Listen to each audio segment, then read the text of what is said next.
Ladies, that man that's giving you the bare minimum, yeah, that guy, yeah, he's not special. You're just making him special. You're just like creating fairy tales in your head, and you're also just like in love with his potential and not with him.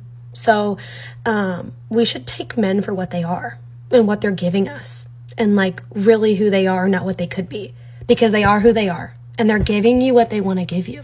This is coming from someone who just spent the last 3.5 months getting the literal bare minimum from a grown man.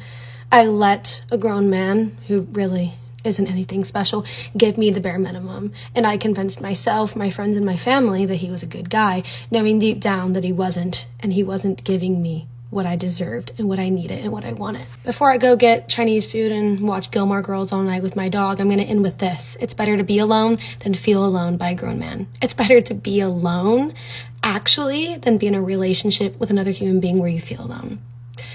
Choose yourself. You deserve better. And if you know in your heart he is not giving you what you need, don't waste your time. We are better than this. We are queens. All right. Have a good night. Erroneous!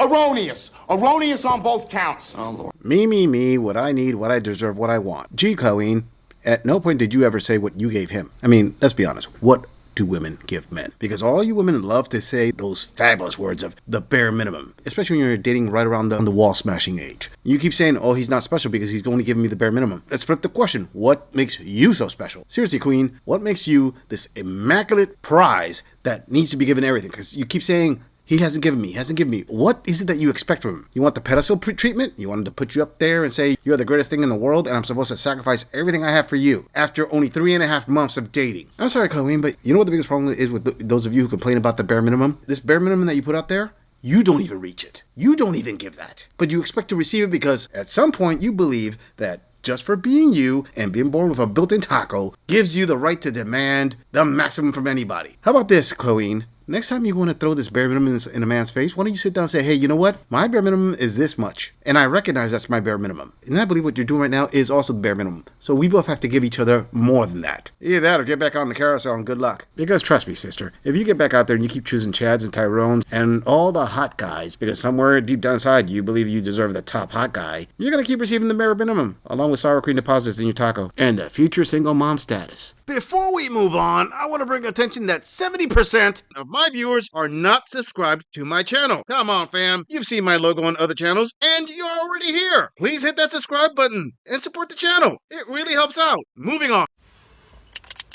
If they wanted to, they would. Except that's not necessarily true, is it? Because there are a lot of reasons why people don't. You know, fear of rejection, vulnerability, insecurity.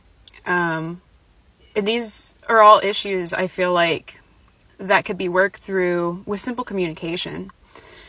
People are so afraid of being vulnerable these days because somebody from the past has burnt them.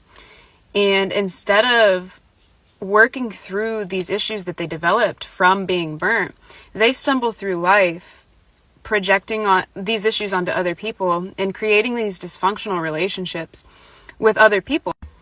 And I genuinely believe that's why I have such a hard time accepting no response as a response at times, is because there's a reason and I want to get to the bottom of it and I want to work through it because I've been there.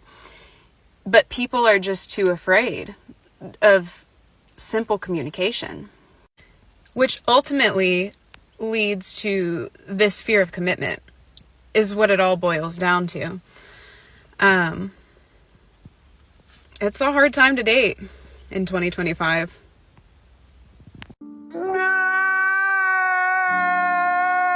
All right there, Colleen, we heard your points, but how about you sit back, get yourself some hot cocoa or whatever kind of drink that you want, and listen to what this gorilla is about to say, because I'm about to give you a different point of view. We're talking about men not communicating back to you and how things have developed into situationships. How about this theory? Modern dating is actually set up by women and men adapt. What I mean by that is women are the ones who get approached, and they rarely do the approaching, and men have to do the approaching. So men have to learn the way that women are. And because of how modern day rules, society, social norms, family court, you add all that up with the boss babe mentality. Young men today just don't see the reason to try to even go the traditional route of, hey, let's get into a serious relationship and it'll end up in marriage. Why would they? I mean, women have made being promiscuous the new social norm, and it's very clear to men that they have way too much to lose in getting married, so situationships is the easiest route. Why? Because modern times require modern solutions. And unfortunately for you, Colleen, women haven't shown anything in the modern dating market that would get a man to commit. I mean, the basis of female dating modern times is give me, what I want, but you offer next to nothing. And the man bring more than the bare minimum. So you need to think about that. What kind of dynamics is that set up? Where the guy has to bring everything to the relationship while you sit back and make demands as if somehow, some way, your end of the relationship is more valuable than his. Your time is more valuable than his. Your presence somehow is more valuable than his presence. No wonder younger men are opting out. Sorry, Colleen. This is your Frankenstein's monster. You created it. You deal with it. Moving on. I really just came here to say dating is so hard. Meeting people is so hard, okay? Hinge has let me down for the 10th million time. I don't think I can ever go back at this point. It's a toxic relationship. If I go back again, I'm an actual idiot.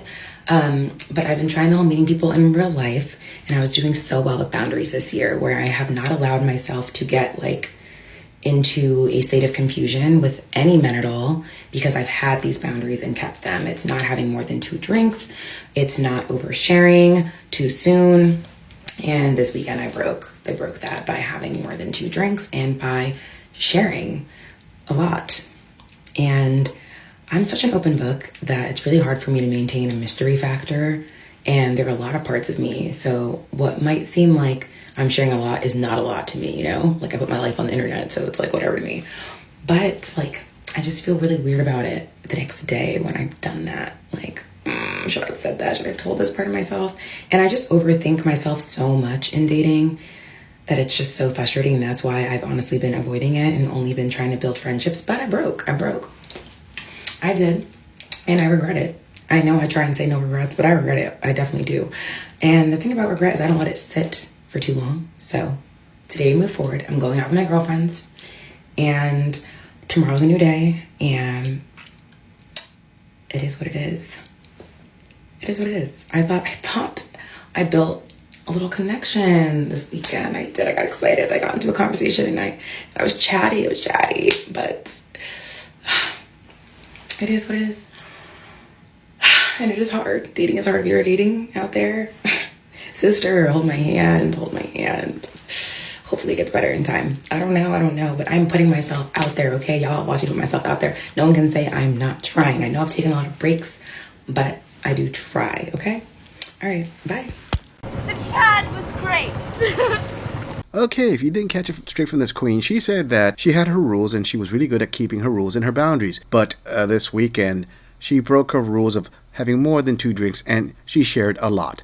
Allowed this gorilla to use his above average womanese translator. So this weekend I was going to follow the rules, but man, I found a Pookie / Ray Ray out there.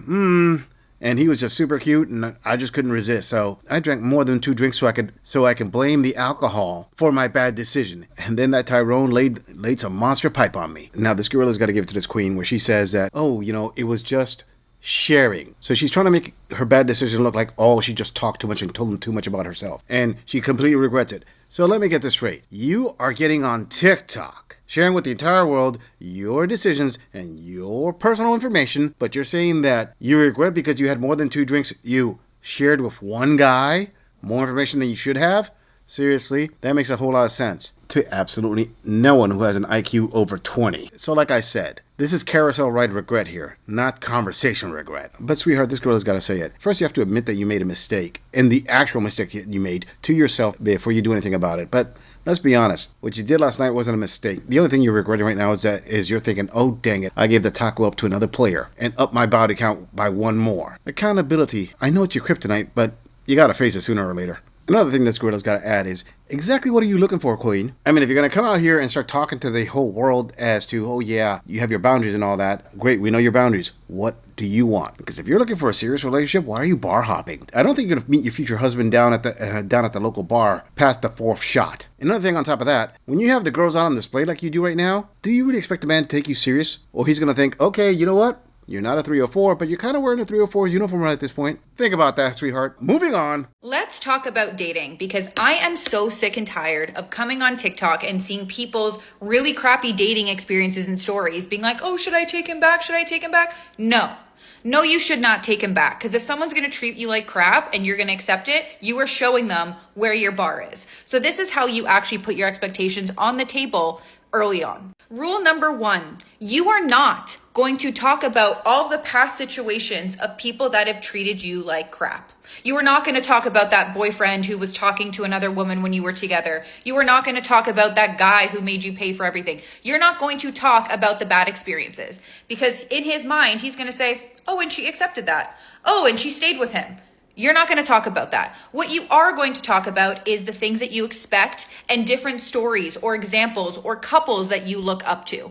So for instance, me and my partner, when we first started dating, we had that conversation of what the other person expects. And I brought up one of my aunts and how every single weekend, when she first started dating her boyfriend, now husband, they've been together for probably over 30 years.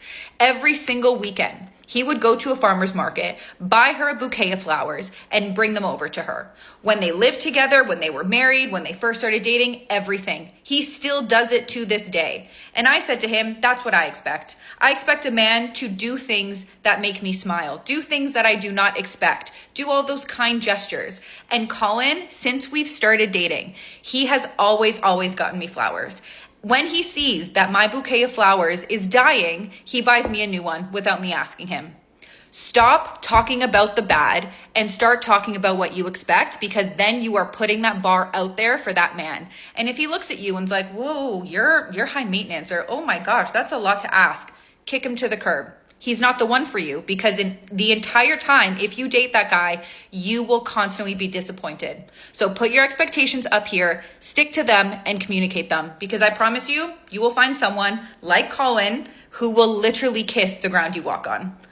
So stop dating these losers. Oh, you all heard that. This woman literally wants a simp that kisses the ground she walks on. All right, hold up a second. Notice that she said, rule number 1, put your expectations in front of them, and this is the bare minimum, and I'm not going to accept anything less than this. And the flowers, you're going to have to bring me flowers every freaking week, and I expect more than that, and keep kissing up to me. Put me up on a pedestal. Okay, let this gorilla give my younger viewers some game here. If a woman starts making all these demands, and she does not talk about what she offers you, not even close to halfway what she's demanding, just keep on going. You really don't want to deal with this mess. Let me tell you why. The key thing that she said there is she looks at other couples that she looks up to and wants that. Do you actually think that she's going to look at other couples one time at the beginning of the relationship and that's it? It's going to stay right there? No. See that bar? She's going to keep raising it. Because if you're willing to simp for her that hard from day one, she's going to keep crap testing you. She's going to keep telling you, okay, well, now I want a new box of chocolates every time. I want twice the amount of flowers. I want jewelry. I want you to make more money so you can buy me more stuff. This 3-bedroom, 2-bathroom house isn't enough. I want a 4-bedroom house. The car that I have, that little Honda, isn't enough. I want a freaking sports car. The bar keeps getting raised. And the key thing about this is her demands for you will continue to rise, but what she offers you is going to go down.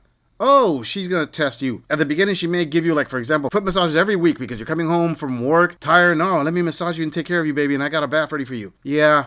Let's see how long that lasts for. I'm just going to say it. When a woman is your girlfriend, she will do a lot for you. But when she transitions from girlfriend to wife, now that she knows that she's got her legal hooks in you, that it's going to cost you a lot when you want to leave the relationship, because the state laws and family court and everything is abundantly in her favor. She's going to go like, oh, got him. Let me downshift. I'm going to do a lot less. And what are you going to do? Complain about it? Okay, go ahead and complain. There's an old saying that applies here. It only costs a man $50 to get married, but it's going to cost him $50,000 to get divorced. And I encourage my younger viewers to go out there and test that theory out. See how wrong this gorilla is. Let me just say it. I mean, Colleen, when you come out with this bare minimum crap saying, I want the bare minimum, have you looked at your biological clock? I mean, why is it when women are closer to that wall smashing, they think that, oh, now is the time to demand more stuff? If anything, that's the time for you to start putting yourself on the clearance rack. Because trust me, you're no longer filet mignon. You're pork chop prices at that point. I'm just saying, if you enjoy this audit, click on the video in the end screen for more content. If you would like to support the channel, please follow the link in the description to donate to our beer fund, or like, subscribe, and share this video on other social media platforms. If you agree or disagree with anything about this audit, please let us know in the comments. I'm going to leave this audit right here. I'll see all of you in the next episode.